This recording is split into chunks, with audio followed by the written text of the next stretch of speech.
Doctor 3 দিন ধরে কিছু খাইতে পারতেছি না, যদি একটু সাহায্য করতেন। বলেন কি 3 দিন ধরে খাইতে পারতেছেন না? দাঁড়ান আমি একটা ওষুধ লিখে দিই, 3 বেলা খালি পেটে খাবেন, দেখবেন খিদা লেগে যাবে। আরে ডাক্তার, আপনি ভুল বুঝতেছেন। আমি বলতেছিলাম যদি কিছু টাকা। দেখেন সবাই তো 1000 টাকা নেয়, আমি 500 টাকা নিই, আপনি 500 টাকা দেন। আরে ডাক্তার, আমি ফকির, আপনার কাছে সাহায্য নিতে আসছি। ও আচ্ছা, বুঝতে পারছি। তাইলে আপনি এক কাজ করেন, 490 টাকা দেন আর 10 টাকা আপনি রাখেন। এই মায়া, ওইখানে বসে জিমাচ্ছ কেন? খাটে এসে ঘুমাও। তোমার জন্যই তো জিমাসি, সারা রাত শান্তিতে ঘুমাইতে পারি না। আজকের পর থেকে তুমি নিচে শোবা, আমি উপরে শুবো। দেখো, তোমার নিচে ঘুমানোর অভ্যাস আছে, তুমি নিচে ঘুমাও, আমি পারবো না, আমার সমস্যা আছে। আমি শুইতে পারলে তুমি কেন শুইতে পারবা না? কিসের অসুবিধা আছে? আরে বোকা, তোমার ওজন তো আমি সহ্য করতে পারবো না। আমি খাটের নিচে শোয়ার কথা বলছি। ডাক্তার, সর্বনাশ হয়ে গেছে, আমার জামাই অ্যাক্সিডেন্ট করছে, তারপর থেকে তার টুনটুনি খুঁজে পাচ্ছি না। দেখেন, আপনি একদম টেনশন নেবেন না, আমার কাছে কুত্তার টুনটুনি আছে, আপনি বলেন তো লাগাই দিতে পারি। আরে ডাক্তার, আগেও তো কুত্তার মতোই ছিল, আপনি এক কাজ করেন, গাধা অথবা ঘোড়ারটা লাগাই দেন। ডাক্তার, আমার জামাইয়ের এখন কি অবস্থা? সবকিছু ঠিক আছে তো? কংগ্রাচুলেশন, যে টাইমে আপনি রুগী নিয়ে আসছেন না, তার জন্য তো আপনাকে নোবেল পুরস্কার দেওয়া উচিত। Thank you so much doctor, আপনারা আছেন বলেই তো আমরা ভরসা পাই। থ্যাংক ইউ দেওয়ার দরকার নাই, নোবেল পুরস্কার তো দিতে পারবো না, তবে আপনাকে একটা সার্টিফিকেট দিতে পারবো। কাউন্টার থেকে ডেথ সার্টিফিকেট তুলে নেন।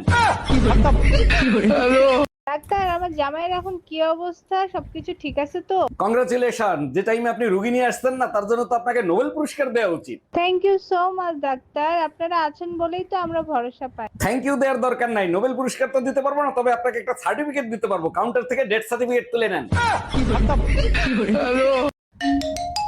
হ্যালো হ্যালো, আমার বেবিটা কি করে? বেবি, আমি খুবই ব্যস্ত আছি, জরুরি একটা অপারেশন করতে হবে তো তাই। ঠিক আছে করো, আমি ফোন দিছিলাম, বাসায় কেউ নাই তো, আমি একা, তার জন্য। ডাক্তার, আমার বউর এখন কি অবস্থা? সব ঠিক আছে তো? সরি, আমি আপনাদের রুগীকে বাঁচাতে পারি নাই।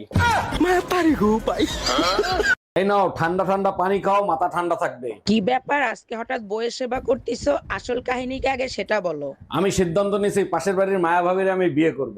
ভালো সিদ্ধান্ত নিছো, কিন্তু তার আগে আমি তোমারে বিষ খাওয়ায় মাইরে ফেলাবো। সেই সুযোগ তুমি পাবা না শোনা, কারণ তোমার পানির ভিতরে বিষ মিশানো ছিল। এই নাও, ঠান্ডা ঠান্ডা পানি খাও, মাথা ঠান্ডা থাকবে। কি ব্যাপার, আজকে হঠাৎ বইয়ের সেবা করতেছো? আসল কাহিনী কি আগে সেটা বলো। আমি সিদ্ধান্ত নিয়েছি, পাশের বাড়ির মায়া ভাবিরে আমি বিয়ে করব। ভালো সিদ্ধান্ত নিছো, কিন্তু তার আগে আমি তোমারে বিষ খাওয়ায় মাইরে ফেলাবো। সেই সুযোগ তুমি পাবা না শোনা, কারণ তোমার পানির ভিতরে বিষ মিশানো ছিল। হ্যালো হ্যালো, আমার বেবিটা কি করে? বেবি, আমি খুবই ব্যস্ত আছি, জরুরি একটা অপারেশন করতে হবে তো তাই। ঠিক আছে করো, আমি ফোন দিছিলাম, বাসায় কেউ নাই তো, আমি একা, তার জন্য। ডাক্তার, আমার বউর এখন কি অবস্থা? সব ঠিক আছে তো? সরি, আমি আপনাদের রুগীকে বাঁচাতে পারি নাই। এই যে দাওরা, এত সকাল সকাল সাইজে গুজে কই যাচ্ছ তুমি? ভাবি, গার্লফ্রেন্ডের সাথে ডেট আছে, তার সাথেই দেখা করতে যাচ্ছি। খুব ভালো, যাও, সমস্যা নাই, আসার সময় 2 লিটার দুধ নিয়ে আইসো। ভাবি প্লিজ একটু দয়া করো, 2 লিটার দুধ বের করলে বেচারি মরে যাবে। আরে গাধা, বাজার থেকে দুধ কিনে আনতে বলছি।